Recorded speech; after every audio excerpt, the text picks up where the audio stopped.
जय श्री कृष्ण। नमस्कार दोस्तों, स्वागत है आप सभी का हमारे YouTube चैनल पर। दोस्तों, आज मैं आपको माघ मास महात्म के 8वें अध्याय की कथा सुना रहा हूँ, जिसमें हम सुनेंगे वशिष्ठ जी का राजा दिलीप को अहिंसा धर्म का उपदेश देना। जिस समय विकुंडल दूत द्वारा स्वर्ग ले जाया जा रहा था, तो उसने आश्चर्य में चकित होकर विनम्र वाणी द्वारा कहा, हे दूतों,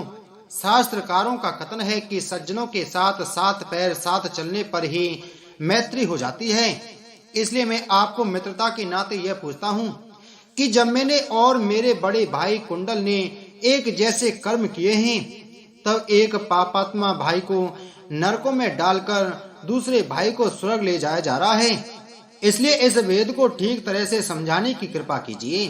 हे राजन, विकुंडल के यह वचन सुनकर मुस्कुराता हुआ दूत कहने लगा, यद्यपि तुम्हारा कहना सर्वथा सच है कि दो समान पाप करने वाले पापियों को एक जैसा ही दंड मिलना न्यायोचित है, परंतु कर्मों की ऐसी गहन गति है कि वह कई बार ज्ञानियों की समझ में नहीं आया करती है। हे वैश्य, अब मैं तुम्हारे स्वर्ग पहुंचाए जाने का कारण बताता हूँ, ध्यान देकर सुनो। यह तो तुम्हें ज्ञाति है कि तुमने और तुम्हारे बड़े भाई ने साथ रहकर आयु भर केवल पाप ही पाप कमाए हैं, परंतु सौभाग्य से अंत में तुम तो अपने भाई का साथ छोड़कर यमुना के दक्षिण तीर पर बसने वाले महात्मा सुमित्रा के आश्रम में चले गए और वहां रहकर उनसे हरि कथा सुनकर स्नान आदि पवित्र कामों में संलग्न हो गए। तुम्हारा भाई व्यादों के साथ रहकर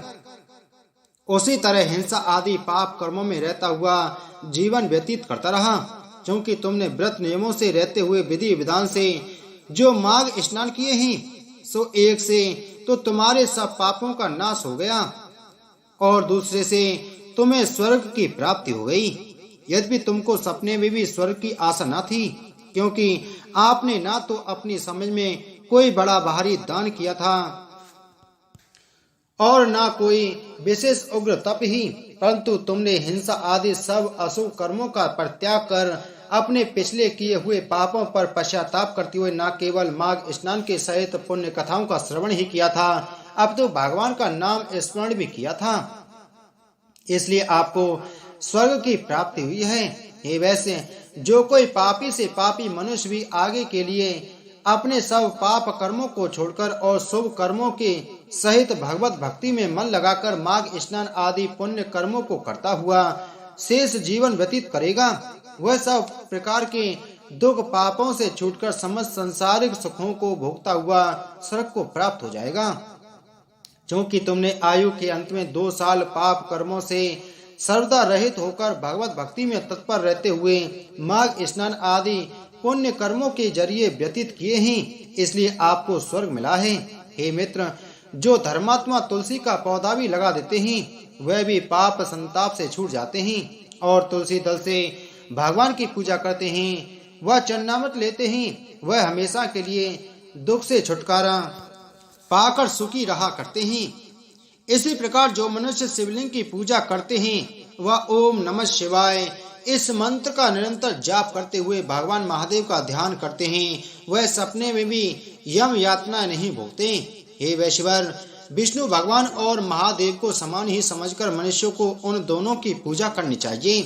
परंतु जो लोग विष्णु भगवान के भक्त होकर शिव जी के नाम से द्वेष करते हैं,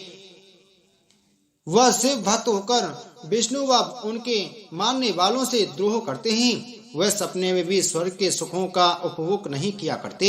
ऐसा जानकर समान रूप से भगवान विष्णु, महादेव और ब्रह्मा आदि देवताओं की पूजा करनी चाहिए। यदि ध्यान से देखा जाए तो सभी देवता नाम वेद से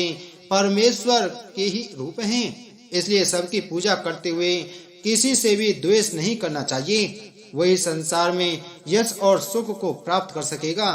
हे वैश्वर, जो मनुष्य बाग व पुष्प वाटिका लगाते हैं, वह पितरों, देवताओं और अतिथियों की पूजा करते हैं, वह अवश्य प्रजापति के लोक में जाकर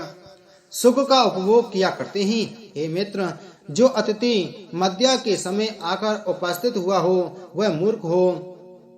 पंडित हो, वेद पाठी हो व पापी हो, उसे ब्रह्म समान समझकर उसकी श्रद्धा अनुसार आवगत करनी चाहिए, क्योंकि जो मनुष्य मार्ग के थके हुए व भूखे प्यासे को विश्राम देता हुआ उसे अन्न जल देता है, वह चिरकाल पर्यंत स्वर्ग लोक में निवास करता है। बोलो माघ मास महात्म की जय। बोलो विष्णु भगवान की जय।